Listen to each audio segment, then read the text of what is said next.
मुंबई महानगरपालिकेच्या मुख्यालयात जागतिक पर्यावरण दिनानिमित्त कार्यक्रमाचं आयोजन करण्यात आलंय। मात्र या कार्यक्रमात मराठी भाषेला स्थान न मिळाल्याचा आरोप होतोय। संपूर्ण कार्यक्रमात एकही फलक मराठीत नसून सर्व फलक इंग्रजी भाषेत असल्याचं दिसून येते आणि त्यामुळे मराठी भाषेच्या वापरावरून नाराजी व्यक्त केली जाते।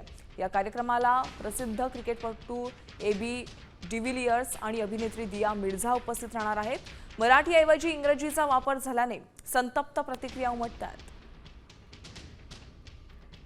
आज जो कार्यक्रम पर्यावरण दिनाचा घेतलेला आहे त्या कार्यक्रमाचे सगळे फलक हे इंग्रजीमध्ये लावण्यात आलेले आहेत आणि इंग्रजीमध्ये फलक लावण्यात आले, एकही तिथे मराठी अवाक्षर नाही। मग मला नेमकं काय चाललंय ते कळत नाही। माझी तर विनंती आहे की हा कार्यक्रम त्यांनी अरेंज केला त्यांच्यावरती गुन्हा दाखल झाला पाहिजे आणि महापौरांनी देखील या संदर्भात आपली स्वतःची भूमिका स्पष्ट केली पाहिजे। तर महापौरांनी स्पष्ट निर्देश दिले असताना देखील संपूर्ण इंग्रजीमध्ये हा कार्यक्रमाचे फलक लावले आहेत आणि त्याचा आम्ही शिवसेना उद्धव बाळासाहेब ठाकरे पक्षाच्या वतीने निषेध करतो।